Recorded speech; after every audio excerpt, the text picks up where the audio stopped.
haciendo en el transcurso de estos 2 días, porque hay mucho que aprender sobre la paz. A veces son como palabras que las escuchamos y hasta parecen choteadas, ¿no? En medio de todas las violencias que vivimos todos los santos días, que yo creo que todos y todas y todes los hemos experimentado. Sin embargo, hoy más que nunca necesitamos que esa palabra, paz, tenga sentido en nuestra vida, tenga sentido en cómo nos relacionamos con los demás, en cómo convivimos, en cómo estudiamos, en cómo nos formamos, en qué vamos a hacer también para los otros. Y el día de hoy tenemos a Juana Salas, estoy muy contenta de que nos pueda acompañar el día de hoy. Ella es profesora de la Universidad Autónoma de Zacatecas, investigadora, una especialista, una gran especialista en temas de paz, que en un momento ya te presentarás con más calma, Juana. Y el día de hoy viene a hablarnos de algo muy importante, la construcción de paz a través de las historias personales y la memoria colectiva.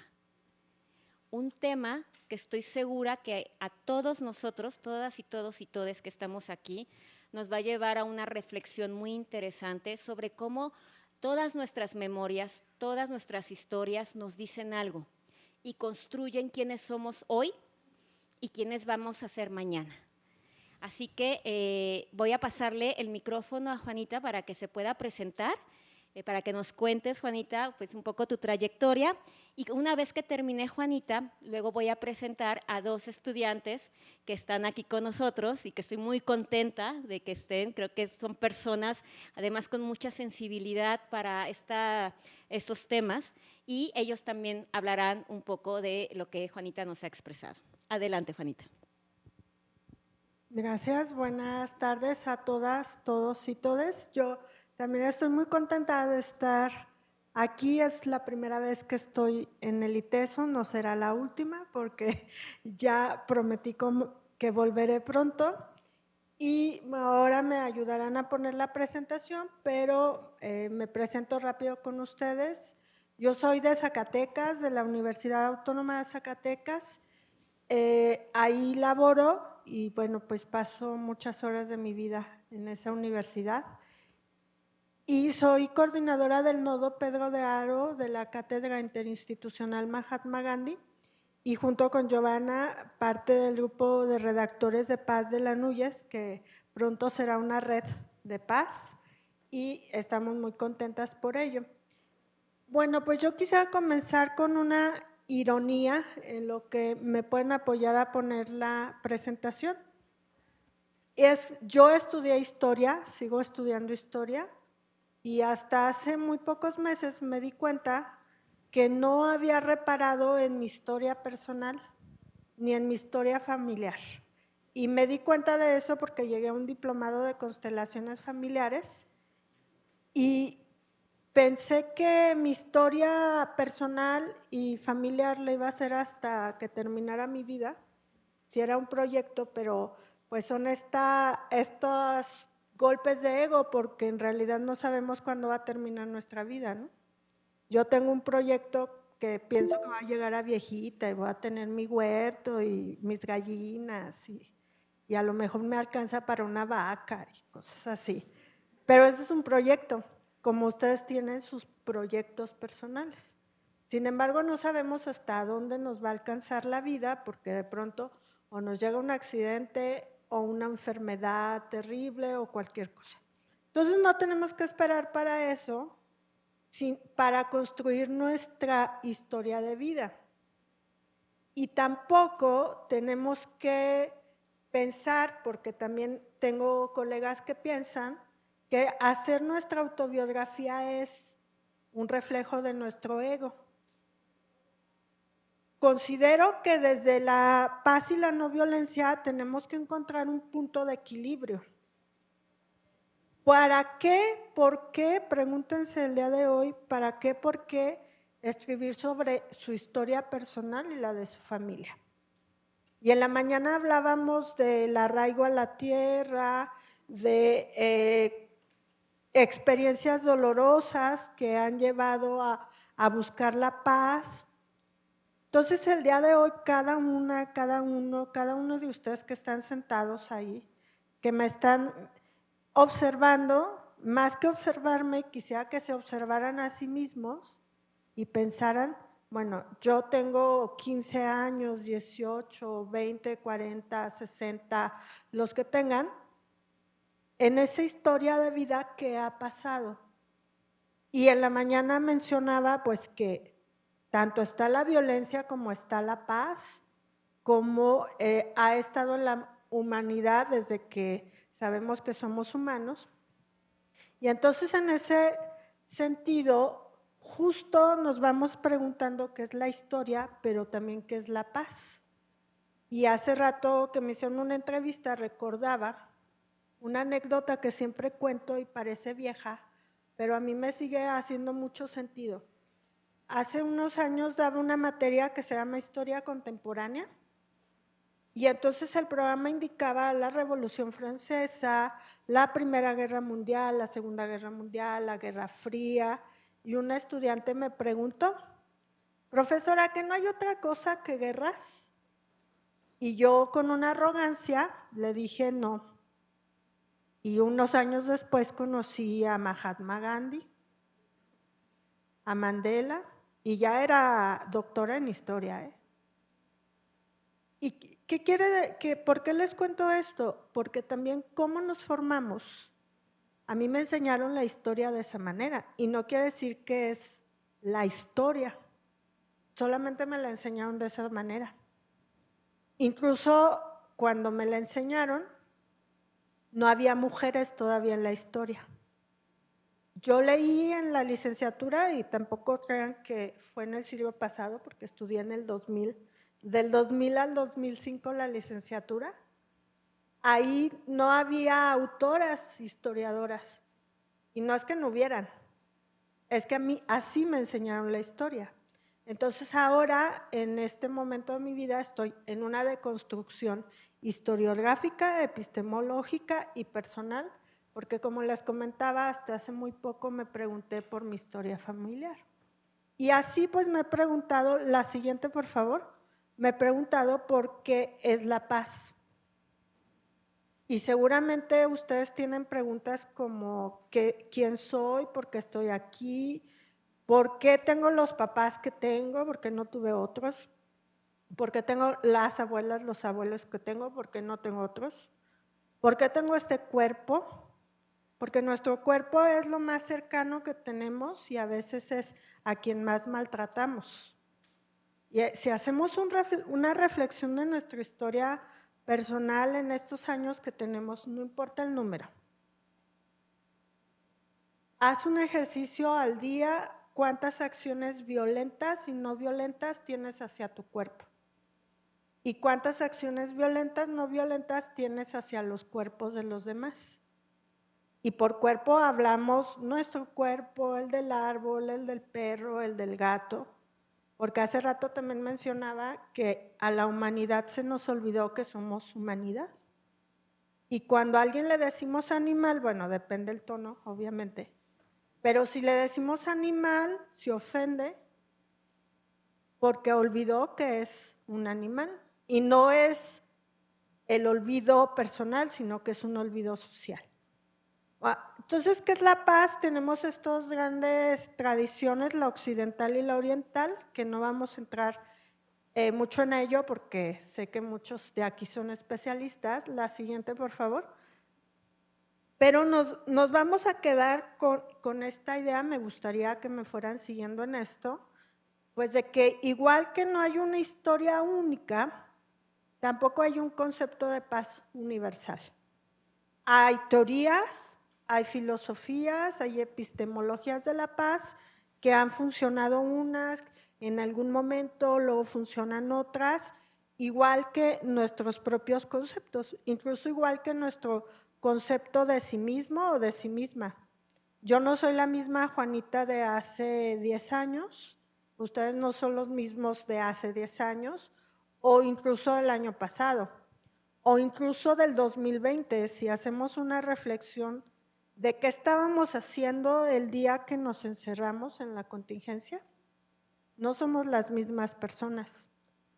Espero que hayamos crecido como personas porque era una oportunidad que como humanidad teníamos muy valiosa.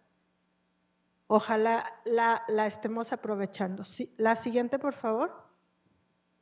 Bueno, entonces, igual que en nuestra historia personal, el concepto de paz, como les decía, no es universal. Y también hay conceptos de paz individual, por eso ahora se prefiere hablar de paces. Les recomiendo este proyecto que se llama Un Mundo Teñido de Paz. Es un grupo de académicos que han ido colectando dibujos de niñas y niños sobre qué es la paz. Y pregúntate en estos momentos, si me pidieran dibujar qué es la paz, ¿qué dibujaría? Y entonces, Lucía, de 11 años, de Madrid, en el 2001, seguramente si hoy hiciera otro dibujo sería diferente, pero en ese momento para ella era, dibujo esto, dice, porque para mí la paz es ver a mis animales en el atardecer de un día de verano. La siguiente, por favor. Para este niño de Oaxaca, dice que dibujó la paz por el respeto a las personas, a los animales y a las plantas. Entonces, ¿ustedes cómo dibujarían hoy la paz? Y no importa si como yo hacen bolitas y palitos y con colores, ¿cómo dibujarían la paz? Y eso es mucho del reflejo de nosotros mismos en este momento. La siguiente, por favor. Bueno, pues hay grandes clasificaciones de paz, como la paz negativa, la paz positiva. La siguiente, ahí están algunas de las diferencias. La siguiente, por favor. La paz imperfecta, un concepto de Francisco Muñoz, que citó, tiene la probabilidad de que las relaciones humanas y de convivencia puedan desarrollarse de forma positiva, para que la paz predomine sobre la violencia, comprendiendo que siempre están en convivencia estas dos. La paz neutra, en la paz neutra es el lenguaje en el ámbito personal, el ámbito familiar y los espacios no institucionales. Y aquí hablamos también de las violencias normalizadas en el lenguaje. Y si hacemos una reflexión sobre los dichos, los refranes que usamos todos los días, pues muchos tienen que ver con esa violencia normalizada. Los apodos, a mí nunca me gustaron los apodos, sin embargo en mi familia tengo un apodo que seguramente ustedes también tienen, y pareciera, mi hermano me dice la bruja, y su hija de 6 años le dijo, ¿por qué le dices tan feo a mi tía? Si ella no es una bruja, es una buena persona. Y mi hermano dijo, es de cariño. Entonces, muchas palabras son de cariño y eso también es parte de conocer nuestra historia personal. Ese lenguaje que usamos en nuestras familias, incluso por generaciones, ¿no? A veces de una manera violenta, a veces de una manera violenta normalizada y a veces de una manera amorosa. Entonces ahí también hacer una reflexión.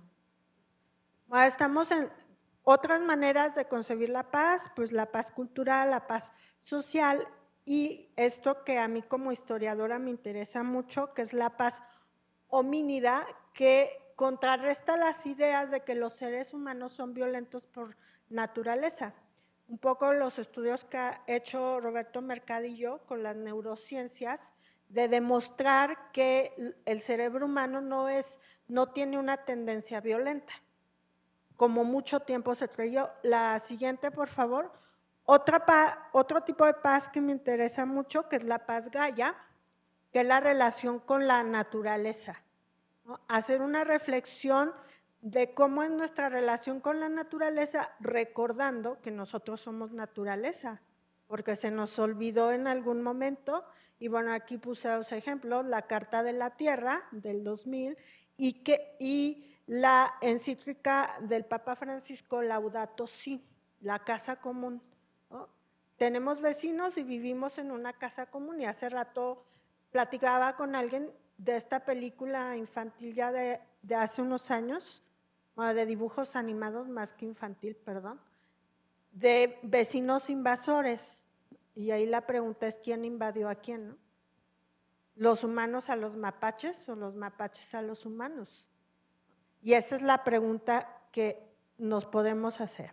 Bueno, la siguiente, la paz intertranscultural, pues también a los humanos, a la humanidad se olvidó en algún momento, y ahorita vamos a hablar de la memoria, se olvidó un momento que somos diferentes y que hay una multiculturalidad. Y aquí puse un ejemplo de un libro que descubrí hace unos meses y ahora es uno de mis favoritos. Ustedes pueden ver ahí la portada, Intraducibles. Es un ejercicio que se hizo en México de palabras de idiomas originarios de México que no se pueden traducir al español. Y tratan de traducirlas con dibujos, con interpretaciones. Se las recomiendo mucho, está en línea, lo pueden consultar y se van a encontrar con gratas sorpresas. La siguiente, por favor. Bueno, para la UNESCO, pues concibe la paz como ausencia de la guerra y amplía su concepto a términos como justicia y equidad para todos como base para la convivencia sin violencia en el presente y generaciones futuras. Y yo como historiadora me pregunto, ¿y el pasado? ¿Cómo se ha concebido la paz en el pasado? La siguiente, si hablábamos de esta paz homínida, entonces la paz es indisociable a la humanidad. Siempre ha estado presente y tenemos en Occidente estas dos grandes tradiciones de paz, la griega y la romana. Pero yo les invito a que reflexionen en su terruño, en su comunidad más cercana, cómo se ha construido la paz en los diferentes momentos. Hay un historiador que se llama Luis González y González que le llaman el padre de la microhistoria mexicana. Y él innovó al decir, voy a hacer la historia de mi terruño. Y les recomiendo su libro que se llama, ay, se me fue ahora el nombre de, mis colegas que me escuchan van a decir, está reprobada porque es el libro que todos leemos, Pueblo en Vilo. Pueblo en Vilo, y cuando llega Luis González, y aquí por cierto al Colegio de Jalisco, les dice, quiero hacer la historia de mi terruño, y le dicen, es que ahí no pasó nada, no ha pasado nada, y él dice, ¿por eso? No, porque al parecer no ha pasado nada. Entonces en su comunidad, pues revisen cómo se ha construido la paz, porque ha habido paz, ha habido paces, ha habido momentos de tregua. Y recuerdan en la Primera Guerra Mundial famosa tregua de Navidad, hasta películas, han hecho muchas películas sobre la tregua de Navidad y siempre me pregunto, ¿ha sido la única paz en la historia de la humanidad o por lo menos en esta historia contemporánea? Claro que no, es el discurso que se ha dado. Y por eso también creo que revisar los mitos de creación del mundo, de los discursos religiosos, nos pueden llevar a comprender cómo se ha creado la idea de paz y guerra. Y pues en esta revisión de la historia, pues dar un nuevo enfoque, no un nuevo enfoque, sino más bien otro enfoque y enfatizar estos momentos de paz o de paces. Porque si a ustedes, a cada una y a cada uno de ustedes les pregunto, si viven una constante violencia, habrá quien diga que sí y habrá quien diga que no. Y entonces, quien diga que sí también ha tenido momentos de paces y ahorita vamos a hablar un poco más sobre la memoria, porque obviamente quien ha vivido momentos muy dolorosos, como las mamás buscadoras, dirán, no está la paz. Y les recomiendo la película de Ruido y esta escena donde las mamás buscadoras están bailando con música de Los Ángeles Azules. ¿Qué quiere decir? Que la humanidad somos así de diversos Entonces, ¿por qué nos estamos cerrando a una forma de vida, a una forma de pensamiento? Y bueno, en ese sentido, quizá el término de paz o de no violencia no es un término completamente académico, epistemológico, pero si ustedes piensan justo en su familia, en su historia familiar y su historia personal, pues ha habido conceptos diferentes de paz en diferentes momentos. Y por ejemplo, ahora reconocemos que nuestras abuelas eran más ecologistas que nosotros, ¿no? Y creemos que el usar la bolsa, reusar la bolsa es nuevo, el papel, o reutilizar el papel, y ellas nos daban una maestría, ¿no? Yo me acuerdo que mi abuelita abría las latas de los chiles curtidos para hacer sus macetas. Y ahora eso es un acto de resistencia, así ha sido la historia, ¿no? Así ha sido la evolución humana. Y bueno, la siguiente, por favor. En ese sentido, pues la paz se ha representado en diferentes momentos de la historia, en las relaciones más cotidianas, por eso puse el ejemplo de las pinturas rupestres, con esta relación con los animales, en estas relaciones en momentos equilibradas, en momentos no tan equilibradas con otras especies. La siguiente, por favor, y bueno, les recomiendo De animales a dioses.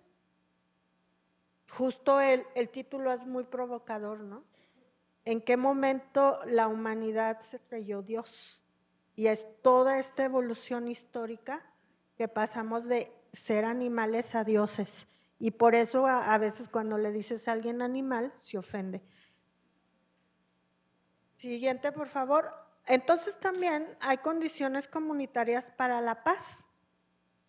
La irenología, que es la ciencia de la paz, ya ven que en Occidente nos encanta poner etiquetas, dice que pues una comunidad debe tener comida suficiente, vivienda apropiada y decente, cuidado médico, trabajo no explotador, educación elemental, disminución de todo tipo de violencia. Y si hacemos una reflexión, pues en México, ¿qué condiciones de paz tenemos ahora y hemos tenido en diferentes momentos de la historia? La siguiente, por favor. Sin embargo, en estas resistencias no violentas, pues por supuesto que la comunidad, nuestras comunidades, hacemos contribuciones no violentas. Por ejemplo, tradiciones, la gastronomía, pero aquí hablar de gastronomía hay que hacer una pausa. ¿Qué tipo de gastronomía? Ahora en los estudios interdisciplinarios se utiliza el concepto de alimentos ancestrales. Para hacer un alimento ancestral se necesitan varias características, que sea originario, que tenga un elemento histórico, religioso, cultural. Y piensen en Guadalajara, ¿cuál es un alimento ancestral? Y ahora a mí sí me sigue sorprendiendo ir, no sé si pueda decir Oxxo, pero ir al Oxxo y encontrar la toronja en estos cuencos desechables, ¿no? O sea, toda una evolución natural de la toronja para tener la cáscara que tiene, y la humanidad le quitó la cáscara. Esas son algunas ironías de la historia. Hay alimentos ancestrales en México muy importantes que nos han dado identidad y que también el que lo sigamos consumiendo es resistencia y son actos no violentos. Por ejemplo, ahorita vamos a hablar algunos ejemplos, pero el cacao, el camote, el maíz, obviamente, el amaranto. Para el lugar de donde vengo, las flores de palma, los cabuches, las artesanías también son una contribución no violenta de resistencia, y algunas fiestas religiosas, y quizá algunos de ustedes conocen, no sé si aquí haya, ya me dirán, las reliquias. En Zacatecas el término reliquia se utiliza para una fiesta tradicional comunitaria en la que es una fiesta católica en la que una familia a un santo o alguna advocación de la Virgen o de Jesús le hace una fiesta el día de su santoral y regala comida a la comunidad.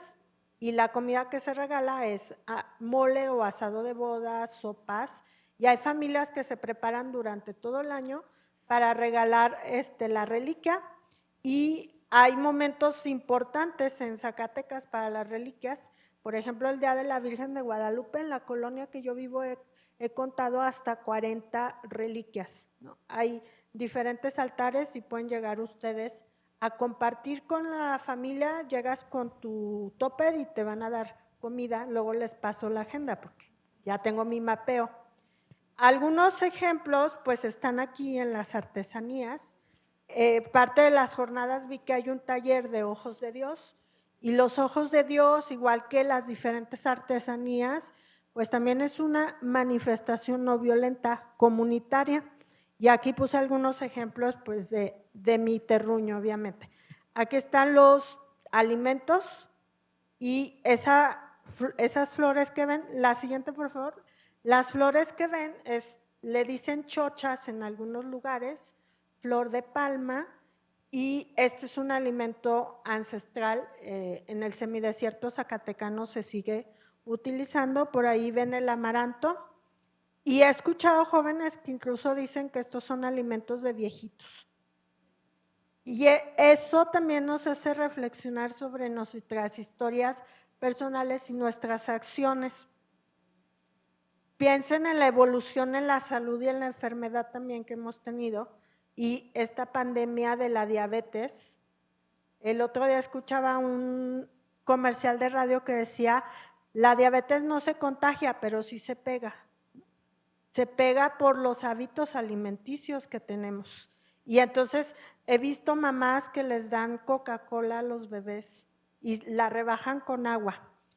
Entonces estos actos violentos amorosos, ¿no?, en estas historias de vida de las que ya hablaremos. Bueno, y a todo esto, pues la memoria histórica, entonces, ¿dónde queda? Y la compañera, el compañero leyeron un trabajo que se llama Los Trabajos de la Memoria. Y también leyeron un cuento que seguramente algunas y algunos han leído, que es Funes el Memorioso, de Borges. Y entonces ahí, ¿cuál es la enseñanza? La selección de nuestros recuerdos. ¿Qué recordamos? ¿Cómo? ¿Cuándo? ¿Por qué recordamos lo que recordamos? Y yo sí he querido tener amnesia en algún momento de mi vida, no sé ustedes, o si ya les llegó esa etapa, y si ya la superaron, pero a mí sí me ha llegado la etapa de mejor ya no recuerdo. Y recordamos incluso hasta en los sueños, y ahora vamos a hablar de eso. Pero los trabajos de la memoria es cómo se construye la memoria histórica, esto que ven en la lámina, y aquí es la pregunta que le encanta hacer a las y los historiadores. ¿Quién escribe la historia? ¿Los vencedores o los vencidos? Y a mí me enseñaron que los vencedores escribían la historia, y que por eso Fidel Castro dijo, la historia me juzgará. Entonces damos a la historia este papel de juez. Y entonces he escuchado quien dice, qué miedo ser amigo de una historiadora o un historiador, o más bien enemigo, porque me va a borrar de la historia. Como si de verdad los historiadores pudiéramos hacer eso. El ejercicio de la memoria histórica es mucho más complejo que eso.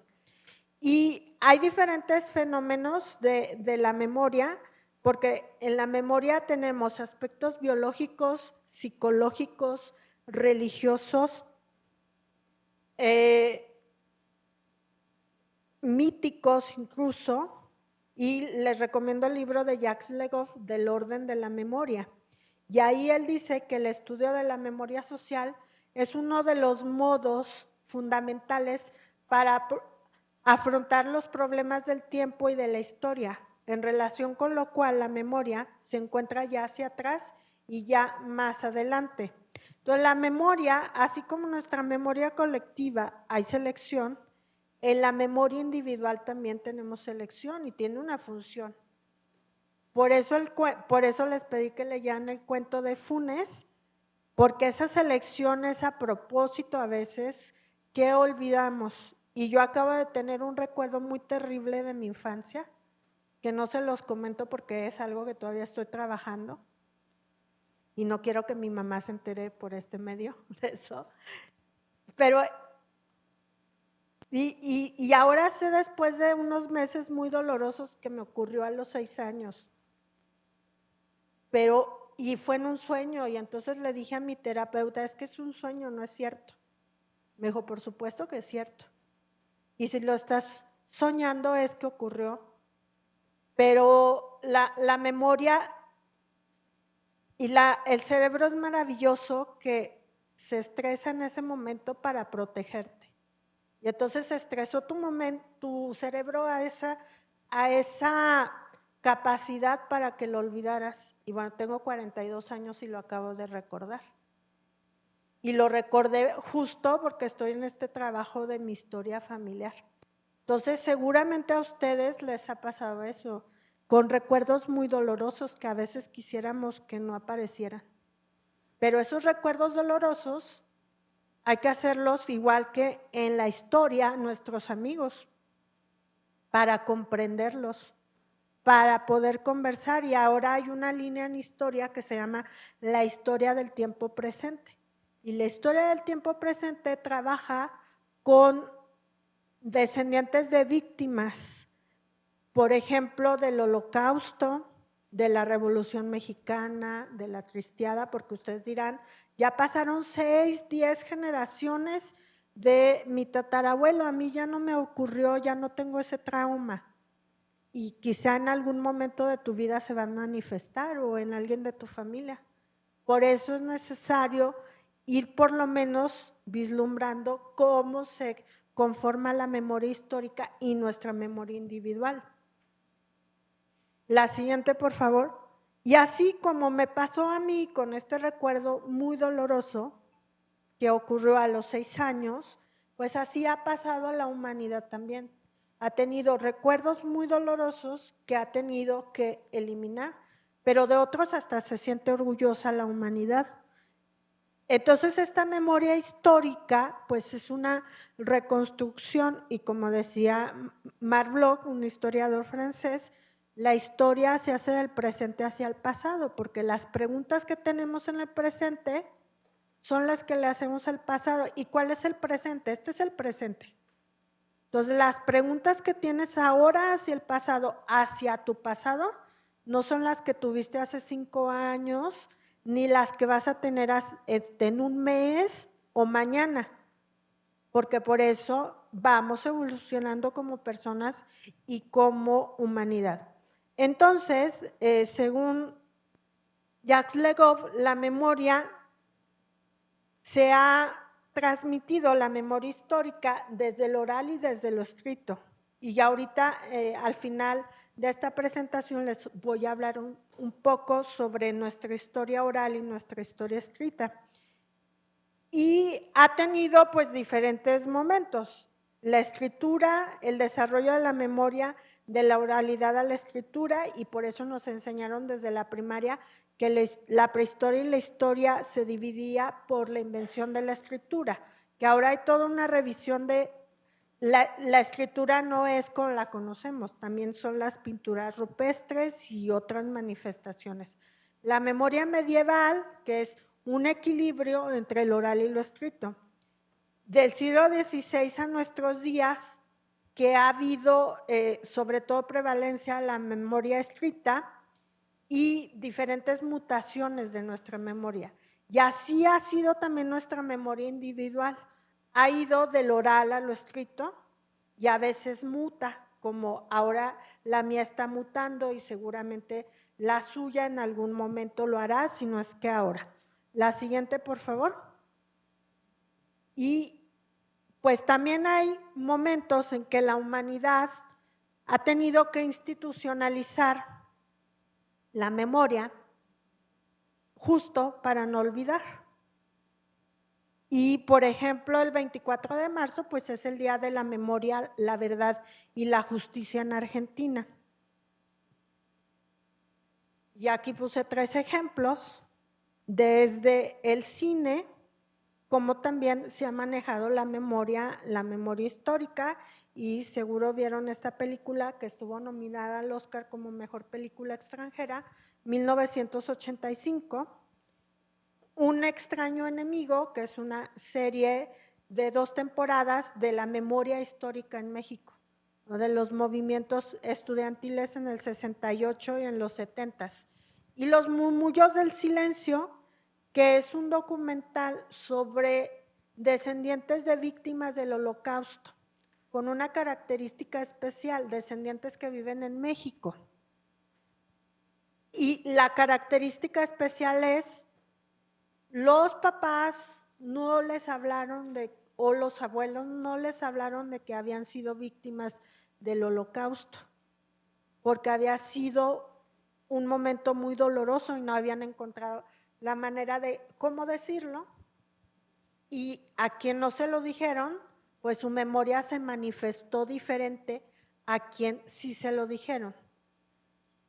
Siguiente, por favor. Bueno, y entonces a todo esto, mi historia personal, ¿cómo contribuye a la paz?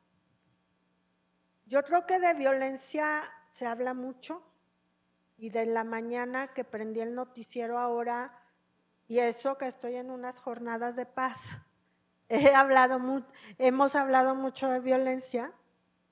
Entonces, más bien, de preguntar mi historia personal cómo contribuye a la violencia, mejor preguntamos cómo contribuye a la paz.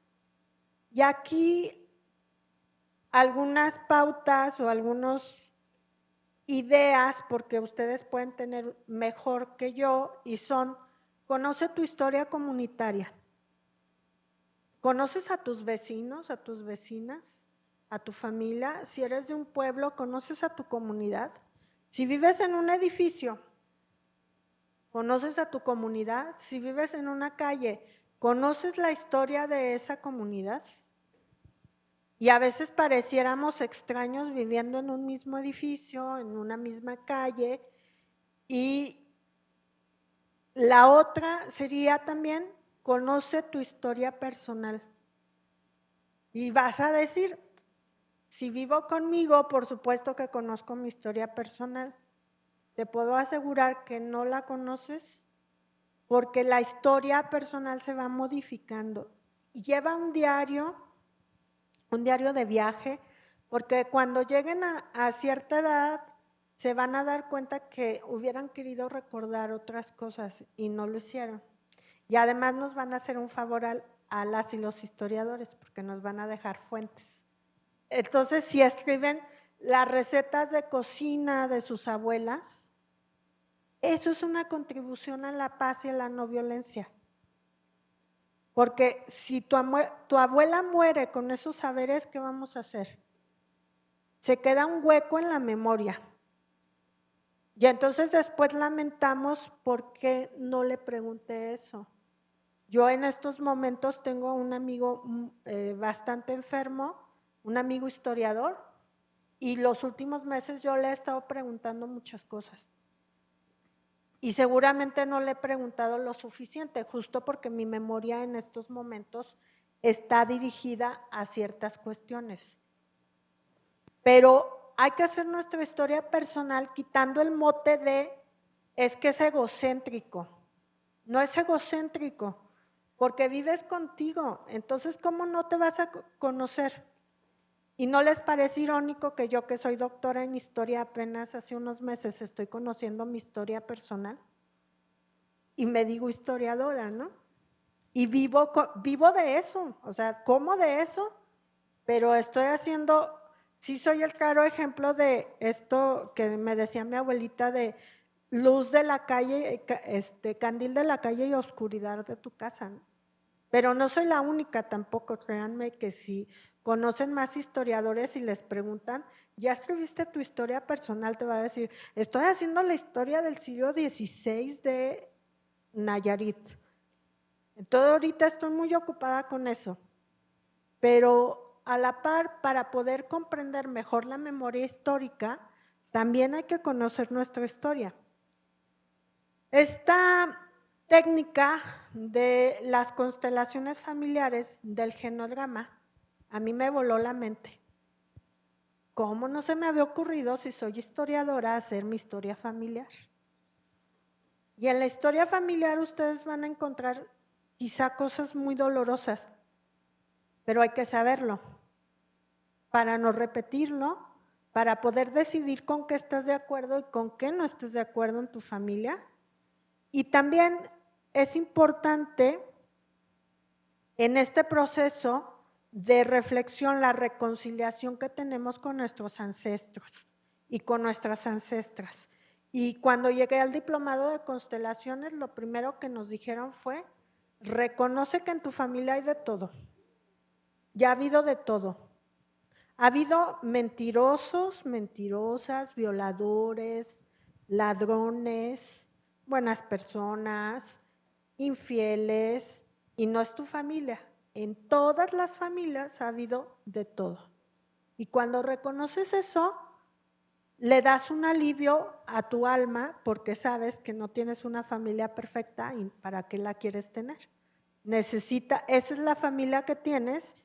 Y no estoy hablando de tu familia nuclear, tu papá, tu mamá, o el tipo de familia que tengan, monoparental, la que tengan, no importa tu familia, el tipo de familia. Lo que importa es que conozcas tu historia familiar, y romper con esas lealtades ocultas. Para eso también hay que reconocer en nuestra memoria personal y familiar cómo ha sido la selección, como para que no nos ocurra lo que a Funes el memorioso.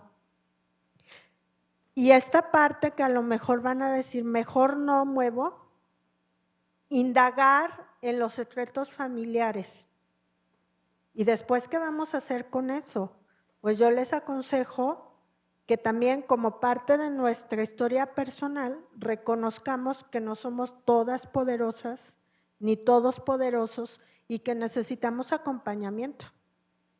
Y el acompañamiento puede ser tu guía espiritual, puede ser tu terapeuta.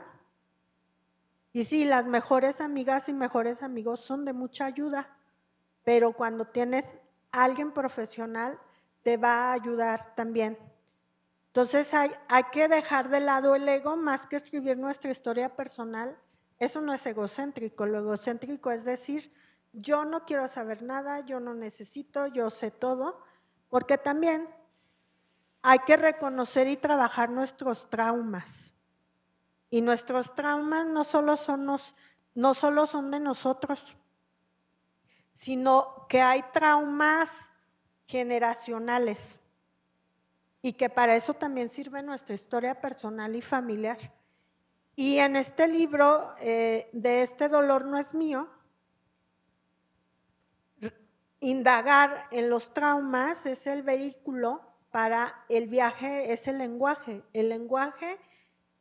enterrado de nuestras inquietudes y de nuestros miedos. Es posible que este lenguaje haya vivido dentro de nosotros durante toda nuestra vida.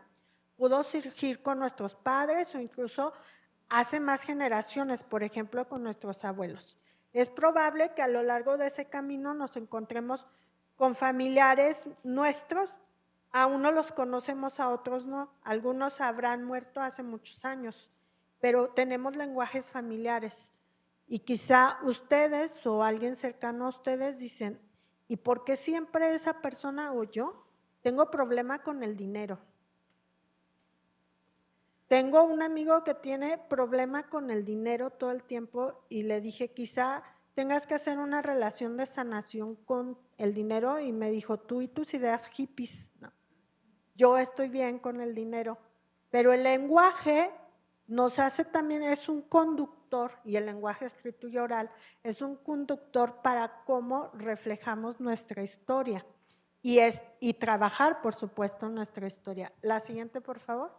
Y bueno, ahí está esta recomendación también del libro Este dolor no es mío. La siguiente. Otra recomendación es esta serie que quizá algunos de ustedes vieron, que es Mi Otra Yo, que está basada en las constelaciones familiares y les leo. Un pasado negado se repite en las generaciones en diferentes aspectos de la vida. Esto no es necesariamente malo, es un mecanismo necesario para sobrevivir, porque aquellos que han pasado por la oscuridad nos muestran el camino para salir de ella. Entonces, por ello la importancia de conocer nuestra historia familiar. Siguiente, y quien ya vio la serie y quien no la ha visto, recomiendo también este libro, Otra Yo Vive en Ti, que es un análisis de esta serie y de cómo podemos aplicarlo a nuestras historias personales y familiares.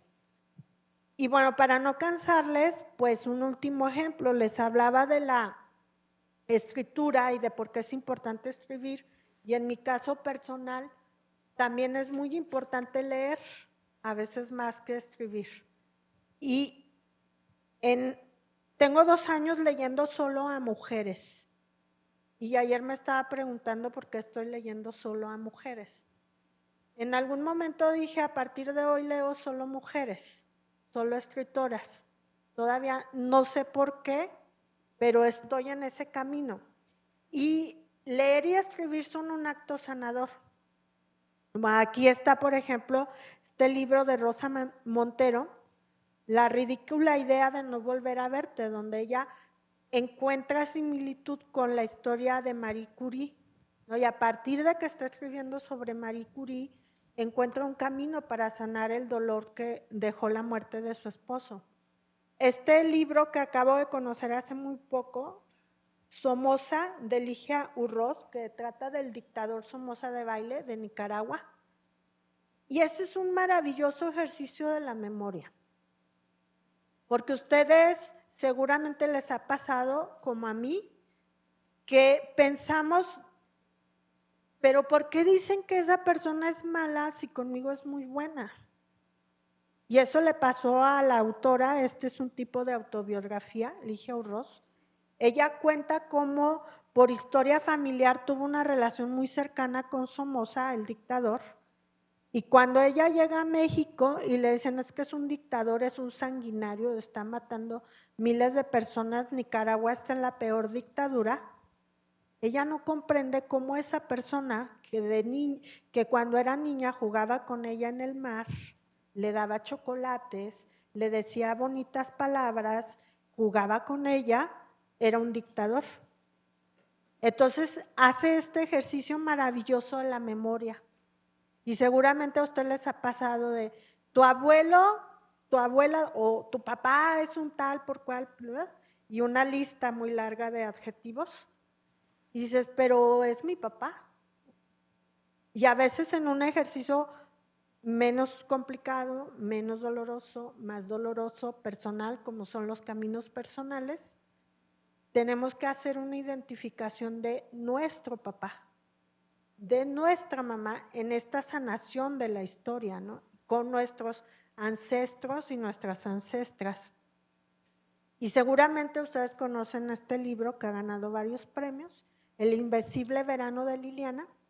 Por 2º año he participado en la marcha literaria con este libro, el 8M, en el que nos hemos reunido 35 mujeres a leer en voz alta El Invencible Verano de Liliana, de Cristina Rivera Garza, que trata sobre el feminicidio de su hermana Liliana a los 22 años, a punto de terminar la licenciatura en arquitectura.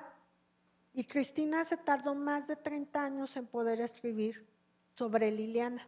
Y abre su archivo personal de su hermana y a partir de ahí comienza a reconstruir a su hermana. Y hace reflexiones tan dolorosas como por qué es tan importante el lenguaje, porque cuando mataron a su hermana, el término era crimen pasional.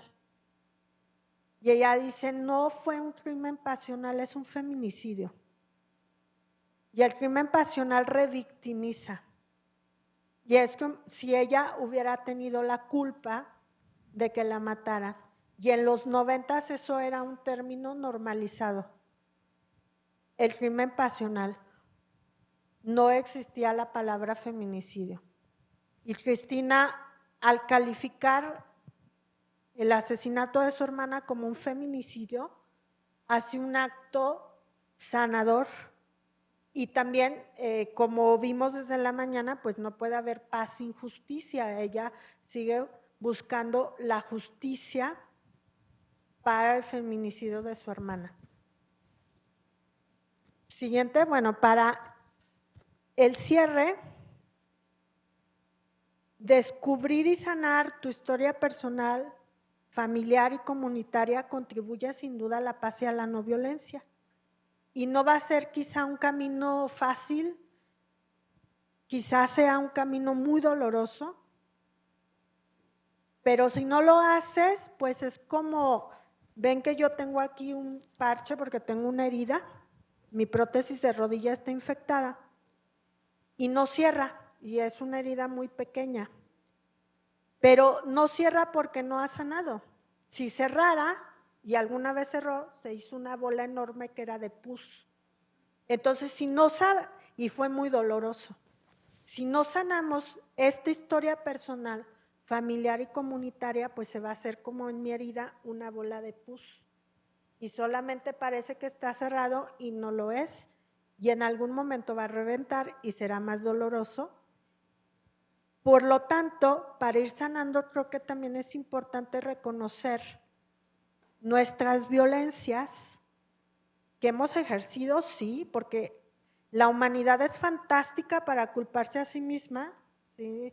Yo soy lo peor, yo soy la más tonta, yo soy tal, yo soy por cual, pero también hay que reconocer lo bueno que hemos hecho, pero también las violencias que hemos vivido.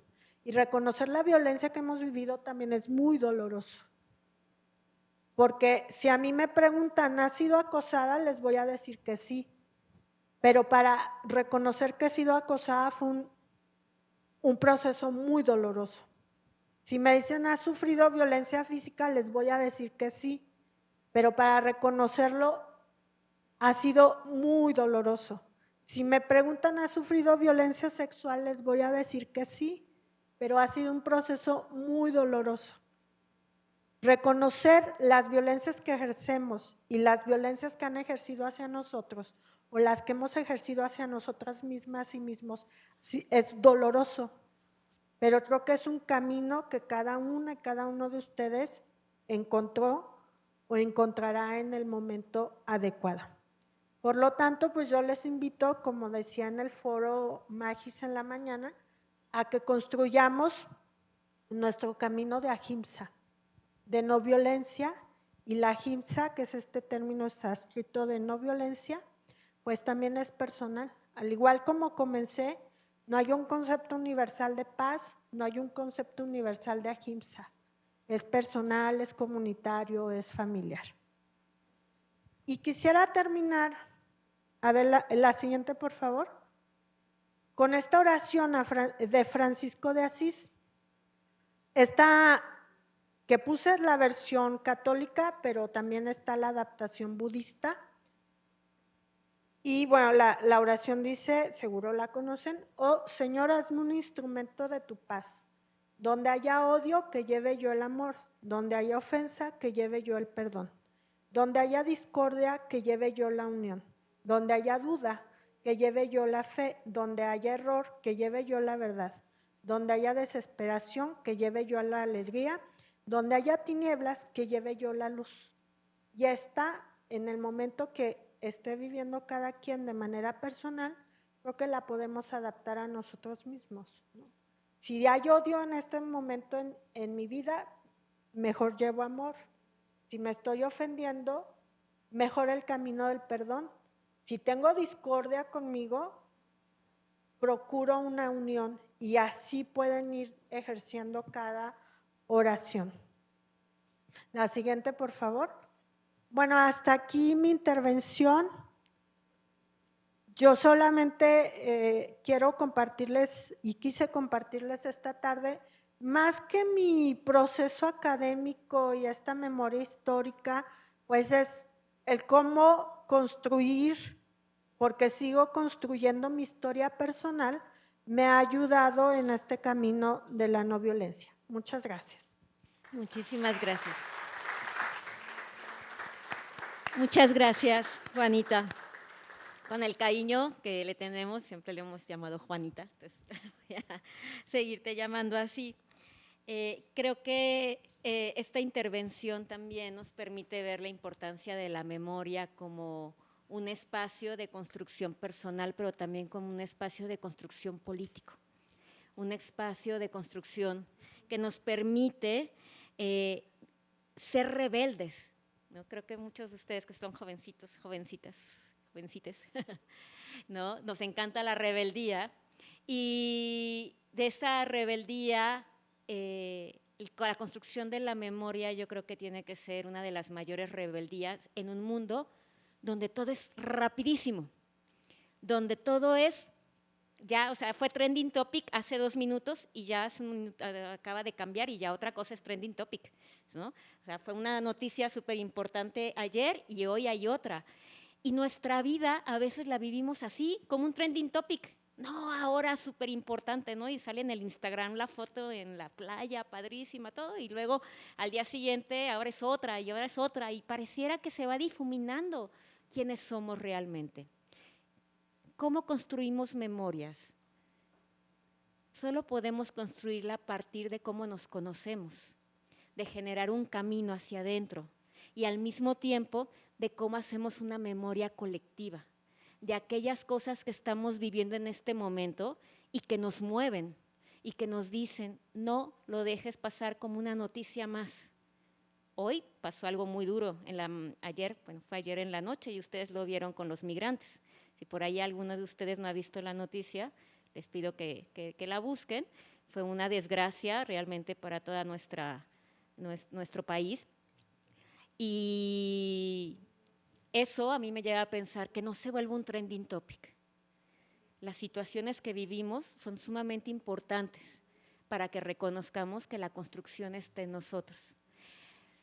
Y como dice Juanita, ella viene a decirnos cómo la construcción de la memoria personal, individual, familiar, nos ayuda también a construir esa memoria colectiva. ¿Quién mejor que ustedes para que nos digan cómo construyen, qué les deja esto? Y por eso tenemos invitados, ¿no? Y yo digo, no hay como escucharlos. Y por eso tenemos invitados a Alma y a Bernardo. Yo estoy muy contenta, muchas gracias. 2 jóvenes como ustedes, ¿no? Que estudian aquí en el ITESO y que también ellos han tenido este proceso reflexivo, por eso están aquí en torno a la construcción de la memoria. Así que le voy a pedir primero a Alma y luego a Bernardo, le voy a dar primero la palabra a Alma para que se presente, para que nos diga qué está estudiando, por qué estos temas, por qué hablar de estos temas y que nos dé sus comentarios en torno a este diálogo que estamos teniendo con Juanita e incluso si tiene alguna pregunta también se la puede hacer. Adelante.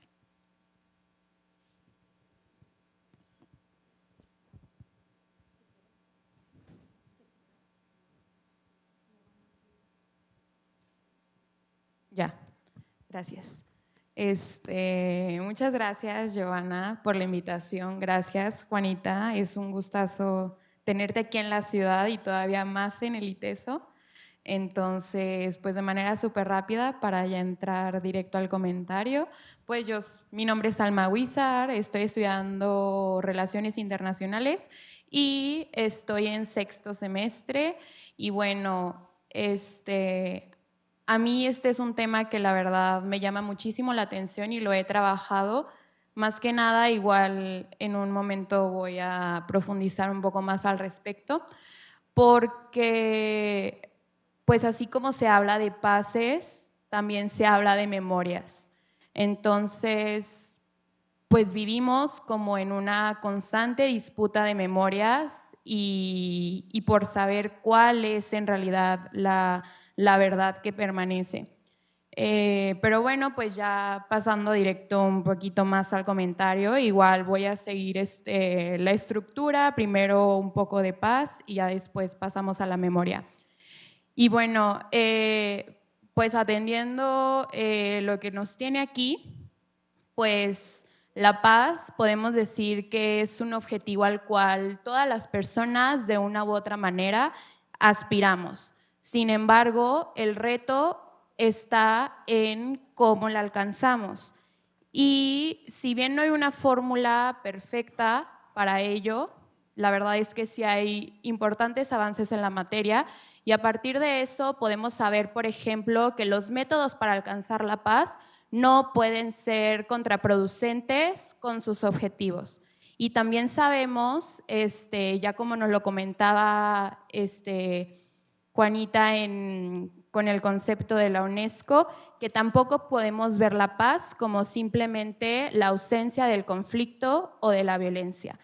Entonces, pues a partir de eso, a mí me gustaría retomar el concepto de la paz positiva, porque creo que sintetiza de forma muy clara pues lo que se podrá decir que buscamos alcanzar. Entonces, esta paz positiva la alcanzamos a través de la transformación de estructuras que sostienen la violencia, incorporando también una perspectiva de justicia social, de armonía y de integración. Y pues eso quiere decir que la paz se va a alcanzar únicamente si atendemos todas las violencias. Es decir, no únicamente aquellas que vemos o de las que somos más cercanos, porque sí, hablamos de una violencia directa que nosotros la podemos conocer como aquella física o verbal, que es pues la más palpable, la más medible, es aquella que vemos reflejada en las desapariciones, en los feminicidios, en asesinatos, pero también debemos de hablar de una violencia cultural, de esa violencia que justamente sostiene pues esta violencia directa, que es la suma de tradiciones y traumas que ayudan a perpetuar estos discursos y que los podemos ver reflejados también, como Juanita nos decía, pues a lo mejor en aquellos comentarios tan cotidianos, chistes, bromas, hasta apodos también como en algunos casos, pues, y el propio lenguaje. Pero aparte también hablamos de una violencia estructural, que pues es la suma de todos los encuentros enraizados en las estructuras sociales y mundiales. Y pues esta violencia no es tan visible a nuestros 5 sentidos, pero permanece y está ahí de forma represiva, explotadora, alienadora. Y bueno, pues en ese sentido, la mejor forma de atender estas violencias es a través de justamente pues la no violencia, o como ya nos contabas durante la mañana, pues estos caminos de ahimsa. Y bueno, pues la no violencia podemos decir básicamente, retomando un poquito también de lo que nos comentabas, pues son estas alternativas más pragmáticas, claro que también pacíficas y creativas para resolver los conflictos que forman parte de un sistema. Entonces, pues más que nada lo que hacen es tensionar y presionar el propio conflicto para que pueda salir a la luz lo que en realidad hay detrás de y que ya se pueda atender directo eso, pues, o sea, revelar contradicciones, carencias y paradojas. Y pues claro que esto se puede hacer, por ejemplo, a través de la resistencia, de la desobediencia civil, bueno, pues claro, de los propios testimonios, de nuestra historia personal, y es eso. Entonces, pues justamente también, pues ya es en este momento en el que podemos como justo relacionar el tema con los testimonios, que es pues objeto de este foro, y entonces pues nos encontramos con que estos testimonios pues surgen como con una doble pretensión, la de dar la versión verdadera de la historia a partir de la memoria justamente, y la de reclamar justicia. Entonces en estos momentos podemos decir que pues esta, no sé, frase tan icónica de memoria, verdad y justicia, pues por supuesto que sí se fusiona. Y pues ahora sí que esta historia, tal como ya lo habíamos comentado durante el foro, solo la vamos a construir a partir del autoconocimiento y teniendo muy en claro que las memorias están en disputa y que por eso es muy importante nosotras y nosotros también construir la propia y entrar a este campo, pues, porque a través de esto le damos sentido a lo que ya está en el pasado, pero también a lo que estamos viviendo. Y bueno, pues sí, nos encontramos ante una lucha por la verdad, en donde unas pueden ser silenciadas con otras. Entonces aquí justo pues cae la importancia de poder actuar al respecto. Y bueno, pues también hablábamos un poco sobre la memoria colectiva, que en realidad pues la memoria individual o los testimonios personales en primera se enmarcan en un contexto social. Entonces, por ese simple hecho, pues esos marcos son justamente los portadores de la representación general de la sociedad, de sus necesidades y de sus valores. Y es así como esta memoria se convierte en un mecanismo cultural para fortalecer el sentido de pertenencia y de las comunidades. Y bueno, algo que a mí me llama mucho la atención de este proceso, y retomando un poquito también a Elizabeth Yenlin, es la importancia del otro justamente en la construcción de esta memoria. Es decir, se necesita de otras personas dispuestas a escuchar, a hacer cuestionamientos, a poner en duda justamente esas otras memorias que han permanecido para poder introducir las nuevas por las cuales se busca luchar por la verdad. Entonces, pues ya para ir cerrando, esta autora también lo que hace es que dice que en el plano societal justamente estos otros, o sea, este otro ente que es súper importante porque es como el receptor de la memoria, o sea, para que pueda fluir simplemente esto se necesita de alguien que la emita y de alguien que la reciba. Entonces, no basta con que alguien cuente su historia, sino que también alguien la debe recibir. Entonces, es justamente en nuestros tiempos que los otros dispuestos a escuchar, que eso es lo más importante, somos nosotras y nosotros, las nuevas generaciones, porque justamente pues interrogamos, preguntamos y no tenemos como estos sobreentendidos que permean el sentido común de una generación o un grupo social victimizado.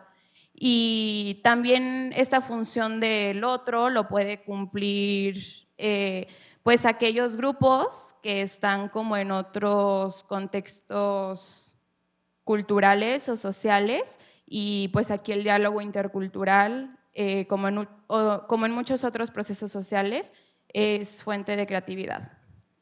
Pero pues eso es todo de mi parte. Igual yo tengo una súper breve pregunta, partiendo de que pues justamente para poder entender mejor la memoria histórica es súper importante primero entender nuestra memoria personal, sí, pues nuestra historia, tal cual.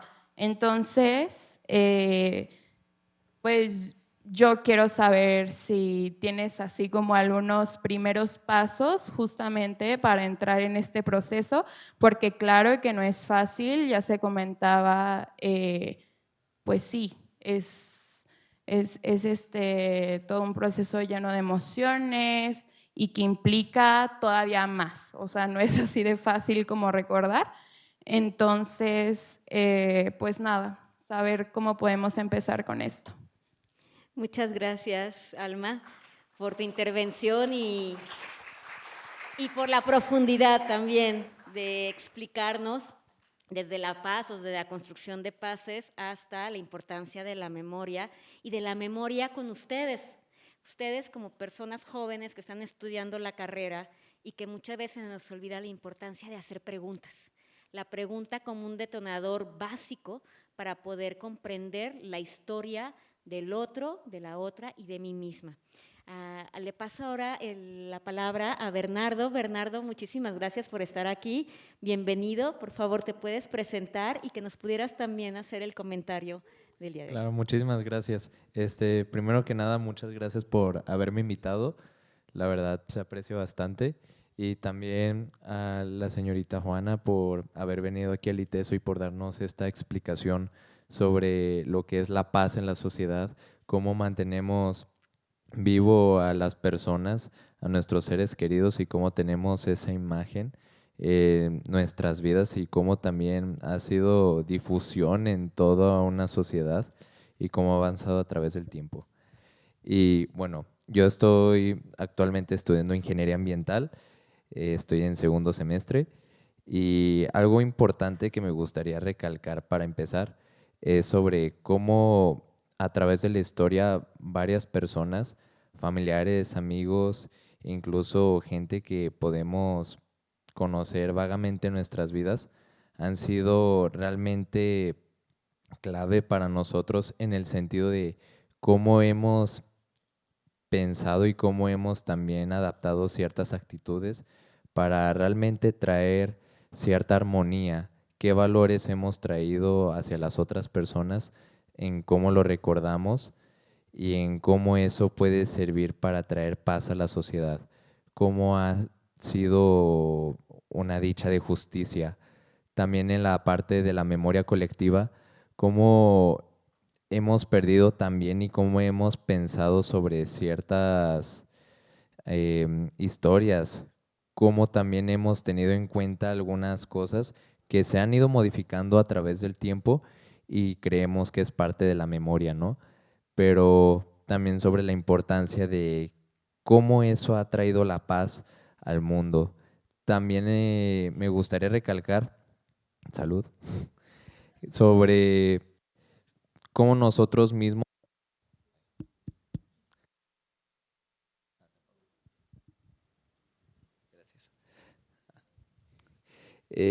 hemos con la parte social, en la parte del género, en la parte sociocultural e incluso en nuestros ámbitos laborales, hemos traído la paz.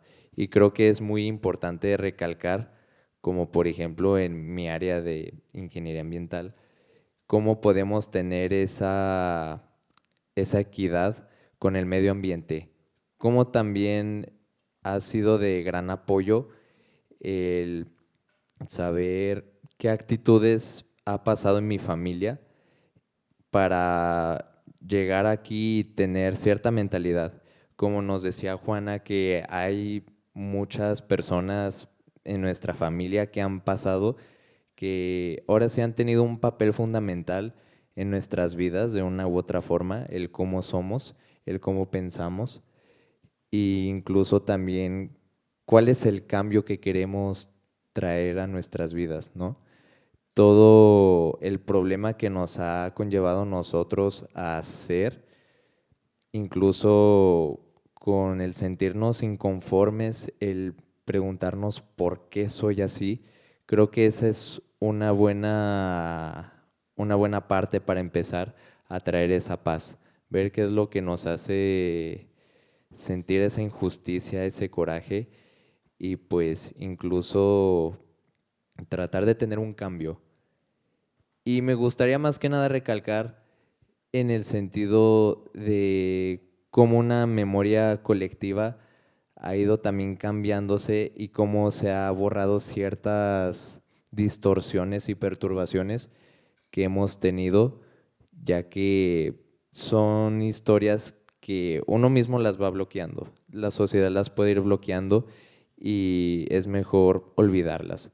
Incluso en la parte buena, hemos olvidado muchos datos de nosotros, de nuestra familia y de nuestra sociedad como país. También qué podemos rescatar. Y pues para cerrar, me gustaría mencionar,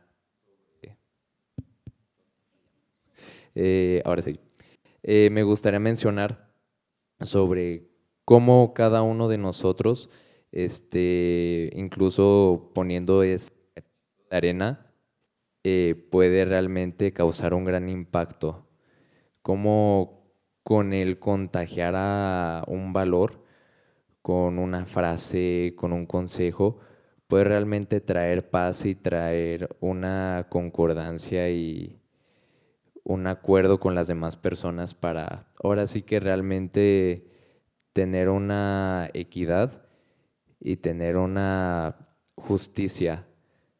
Y pues nada, algo que me gustaría también agregar es siempre tener y recordar lo bueno de nuestros seres queridos, de lo que es nuestra historia y todo lo que nos esté haciendo daño, que nos esté incomodando, es revisar por qué, introspeccionar en nosotros, en todos y en cada uno, y pues al final tratar de buscar la paz. No es un concepto universal, pero sí ver por un bien para nosotros mismos y para los demás. Gracias. Muchas gracias. Muchas gracias, Bernardo. Muchas gracias, Alma. Me dejan también a mí reflexionando sobre la importancia de las diferentes paces, cómo las vamos construyendo. Ya lo había dicho Juanita hace rato, la importancia de vernos como en un sistema donde la paz también es una paz gaia, es decir, una paz medioambiental, una paz donde estamos con todos, ¿no? Nosotros formamos parte de ello, y cómo construir la memoria no es solamente recordar, ¿no? Sino que implica todo un proceso de construcción, de reinterpretación de la memoria que nos lleve a cuestionar nuestra propia identidad. Entonces, Juanita, te voy a dar la palabra ahora para que puedas quizás apoyarnos con esta pregunta que nos hacía Alma sobre cómo podemos ir generando esta reinterpretación de nuestras memorias, tanto individuales como colectivas. Y mientras tanto, les voy pidiendo a todos y todas y todes, si tienen alguna pregunta, que la vayan, pues, igual escribiendo, vayanla pensando, algo para después poder pasar a una ronda de preguntas y respuestas. Adelante. Gracias. Primero, gracias Alma, Bernardo. Creo que escuchar las voces jóvenes siempre nos refresca y me rebobina. Y yo estaba pensando en una pregunta que tengo desde hace tiempo, es cómo enseñar historia a las y los jóvenes. Y uno de los retos es la inmediatez. Y varios sacaron su celular hace ratito y no sé, seguramente están en sus redes sociales o estaban buscando los conceptos y autores que estábamos mencionando, pero esa es la inmediatez.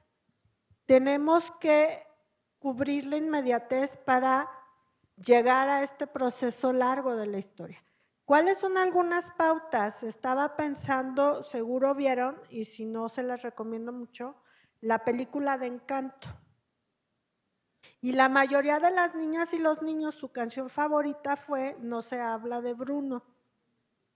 Y No se habla de Bruno es, no se habla de los excluidos en las familias. Esa es una pauta. Primero, en nuestra vida, ¿quiénes son los excluidos? ¿A quién estamos excluyendo?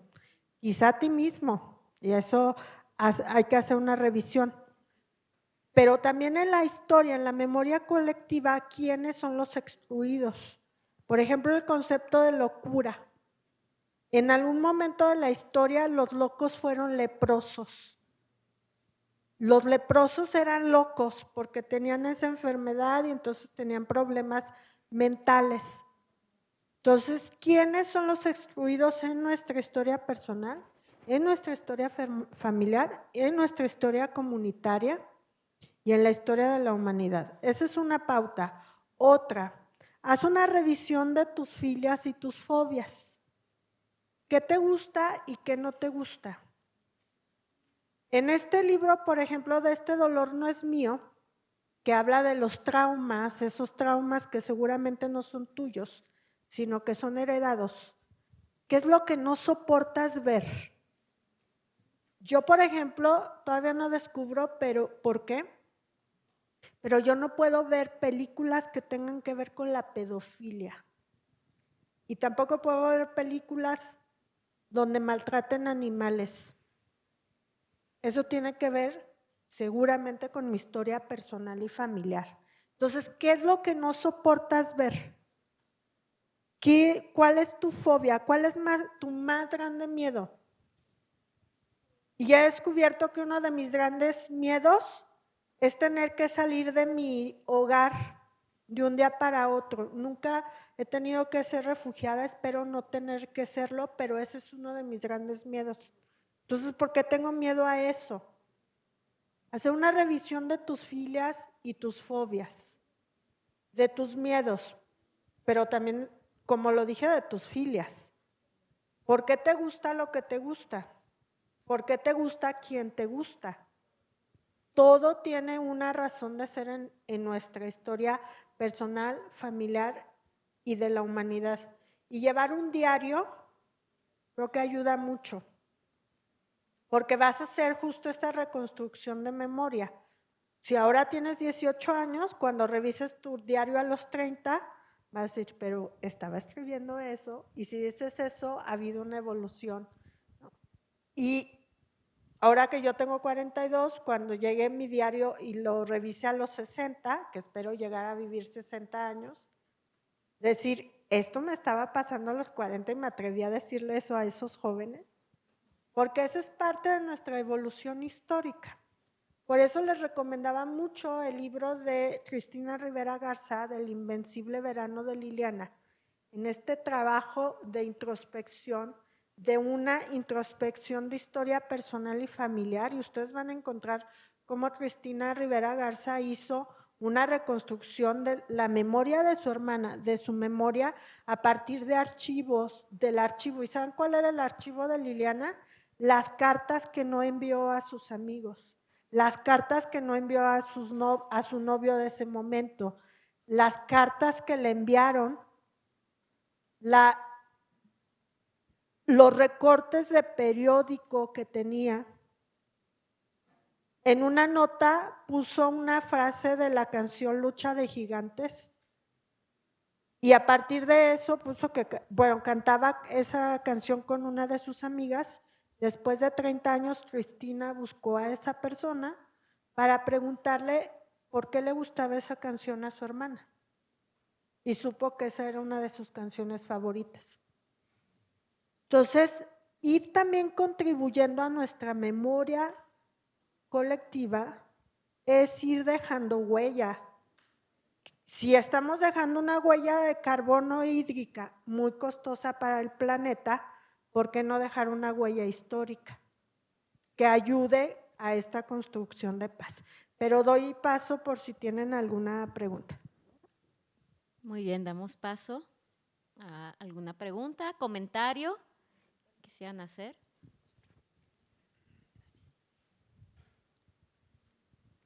A la 1, a las 2.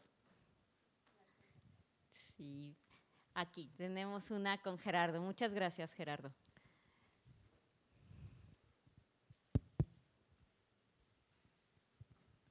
Gracias por la charla, gracias por los comentarios de los compañeros. Yo lo que me preguntaba era sobre memoria, verdad y justicia, cómo introducirlas en el ámbito curricular de la universidad, porque soy muy bonito, soy muy interesante, etcétera. Pero me preguntaba yo, ¿una clase sirve para hacer esto? ¿Todas las clases podrían introducir este tipo de asuntos? ¿Sobre en qué temáticas de las clases se pudiera trabajar o no? O sea, mi duda es magisterial y bueno, como universitaria por eso lo planteo, ¿no? Pero no solo eso, sino que también la propia estructura universitaria pues tiene que ir trabajando como estructura universitaria la memoria, la verdad y la justicia. Entonces, desde la experiencia universitaria en Zacatecas, pues ¿qué comentario pudieras hacer al respecto? Gracias. Gracias por la pregunta, y es una pregunta muy compleja que no hay una respuesta, porque ahora la respuesta es que la paz en la academia, en la currícula es transversal. Un eje transversal como es el cuidado del medio ambiente, como la equidad de género y los derechos humanos, que eso implica que sea la acción cotidiana en nuestras aulas. Y la verdad, la justicia y la paz pueden ser un acto filosófico, académico, político, social. Y si tú le preguntas a mi rector si en la UAS hay justicia, verdad, memoria, paz, te va a decir que sí. Pero tiene a su cargo más de 20,000 personas. Entonces, seguramente no en todos los lados se cumple la justicia. Y la justicia, tanto para quien estudia, que está ahorita en ese rol de su vida, pero quienes enseñamos, pues la justicia es una acción cotidiana. Y yo les digo a los estudiantes que imparto clase, yo no encargo reportes de lectura. Eso sí, leen mucho, pero lo que hago es un acto de honestidad. ¿Leíste? Y la primera vez todos dicen que sí, que leyeron. Pero la segunda vez ya dicen, no, profesora, no alcancé a leer. ¿Por qué? Porque en la acción cotidiana nos damos cuenta quién no leyó. Y ni siquiera tenemos que ponerle, como en esta película de La letra escarlata, la letra, la palabra no. Nos damos cuenta porque no puede entrar a la conversación. Por eso les digo, quien lee, quien no lee es como quien besa y no besa, se le nota en la lengua. Esto les da risa, sí les da risa, pero cuando ya hacemos el ejercicio de, ¿leyeron El invencible verano de Liliana? Sí, la autora entonces dice esto y esto, y quien leyó dice, sí, la autora dijo esto y esto, y yo no estoy de acuerdo por esto. Y quien no leyó, incluso ha habido momentos en que se sale de la clase y ya no entra, no fue al baño, y a la siguiente vez ya leyó. Eso es un acto de justicia y de verdad. Pero un acto también de justicia y verdad es quien está frente. Yo no les voy a decir que yo leí y que ellos tienen que leer en un ejemplo muy cotidiano, si yo no lo hago. Si yo no llego temprano, ¿por qué les voy a decir la clase comienza a las 8 de la mañana si yo llego 8:15? Entonces eso es un acto de justicia y de honestidad. A mí no me molesta si hay preguntas, no sé si tengan profesoras o profesores que les moleste. Por eso también es un acto de justicia, paz y verdad. Decir yo no sé todo. Yo ahora lo que les conversé es desde lo que sé hasta este momento. Pero además ni sé todo porque hay quienes tienen el celular ahorita y si buscan Cristina Rivera Garza les va a salir algo contrario a lo que yo acabo de mencionar. Entonces, pero también depende en esta memoria y verdad, por supuesto, de las políticas institucionales. En mi universidad al momento no se llega al acuerdo para un protocolo para las víctimas de acoso. Sin duda en algún momento tendrá que llegar, porque cada vez los tendederos y las denuncias son más y yo lo celebro. Pero todavía no hay una política institucional. En mi universidad todavía no hay una coordinación de paz, como hay en otras universidades. No hay un plan institucional de cultura ambiental. Y no estoy diciendo cosas que no se puedan comprobar, ustedes pueden buscar. Quizá en un discurso político dirán otras cuestiones, pero por eso decía, somos 20,000 personas y cada persona tiene una verdad, ¿no? No hay una verdad, son las verdades, lo que decía Pietro hace rato, la verdad en minúscula, no esta verdad positiva, pero son esos actos de justicia, de verdad en nuestras aulas. Si no hiciste la tarea, pues no digas que se la comió tu perro, porque no es cierto. A lo mejor sí, quizás se la comió tu perro y si esa es la verdad, sí te va a creer tu profesor o profesor que se la comió tu perro, porque sí se la comió. Pero son estos pequeños actos que nos llevan de nuevo a esas violencias normalizadas o a la construcción de paz en nuestras aulas.